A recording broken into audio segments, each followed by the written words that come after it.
Welcome into the Creighton Basketball Newsletter. I'm Jon Nyatawa with the Omaha World-Herald, here to talk some Creighton hoops once again this week. I got a couple topics. Arthur Kaluma's one. He's out there in Rwanda playing for the Ugandan national team. I had a couple observations watching his games.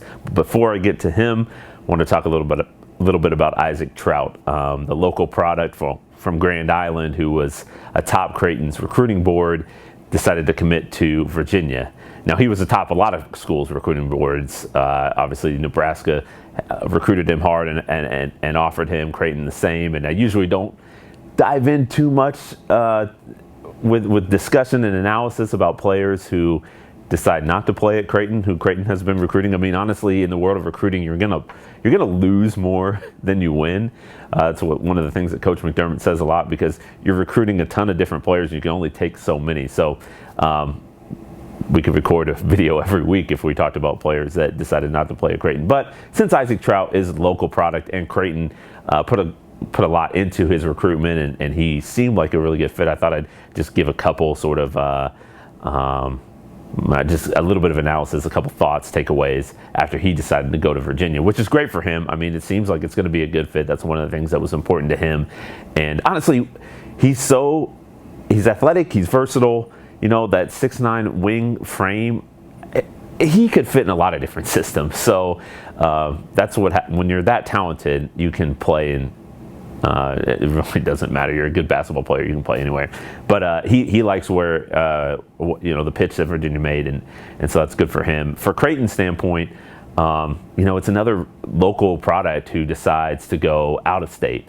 And the Jays, Hunter Salas, Max Morrell, Chucky Hepburn, Isaac Trout, these players, we're in sort of this cycle right now where there's a lot of top-tier talent in Nebraska, more than there has been, at least over the past couple decades, right? I mean, Kyrie Thomas and Justin Patton certainly went to Creighton, obviously had great careers, and went to the professional level. But the amount of talent that's been going through the state and coming out of the state seems to be at a different level. And Creighton and Nebraska, they just haven't capitalized necessarily bringing those guys in. And so it's notable. But then again, you think about what Creighton's done on the recruiting trail and the players that it's brought in that really do appear to fit it, not just from a culture standpoint, but obviously a system standpoint as well. So the Jays are doing their work. They're just going outside of the state's borders to do it.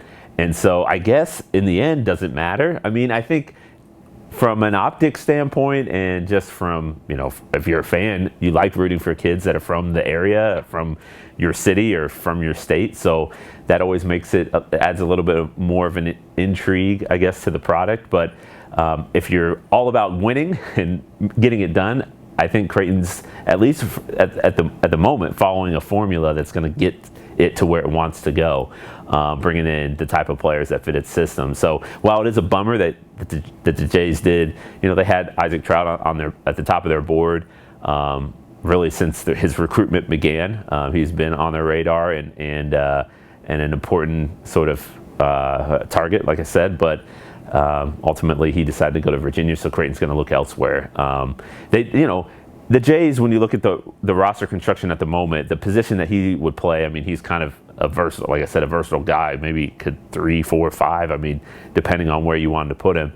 But the Jays did get a couple sort of versatile wings that are similar to Isaac Trout in the last recruiting class, in Mason Miller and Arthur Kaluma.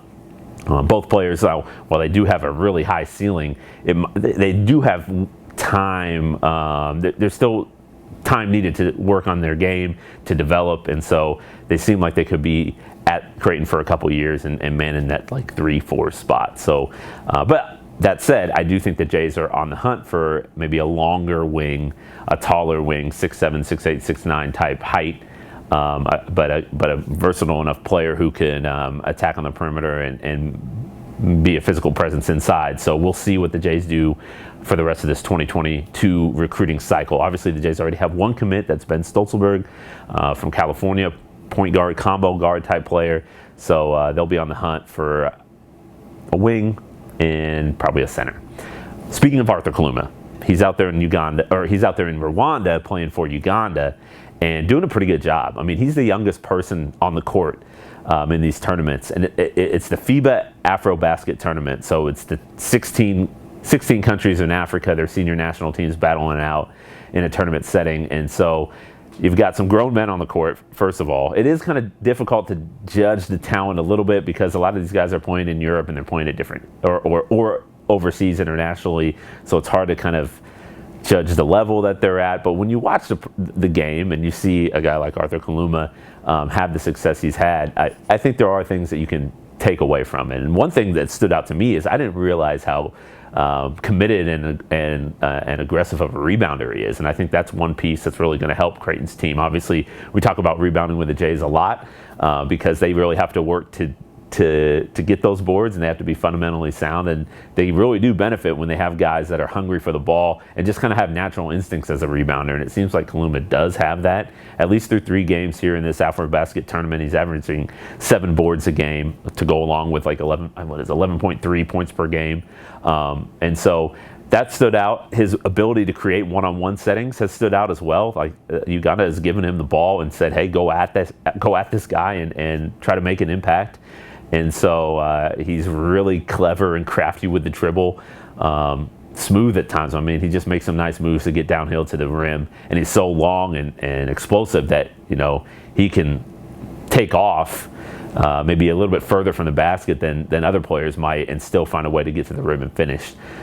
So that stood out, you know, and he hasn't shot the ball well. And so while I do think he can shoot, he's 0 for 12 from 3. So he's going to be better than that, and he can shoot better than that. But that is one thing to note too, is, you know, he's got obviously still more room to grow with his game and shot selection at times. I mean, I feel like that's an area that every freshman is going to have to deal with, learning what is a good shot, and especially in Creighton's offense, what fits, and how do you work together with your teammates to find the best shot. That's where Creighton has really excelled over the past few years, and I think just give him some time, he'll figure it out. But been fun to watch him play and get sort of an idea of what he's going to bring.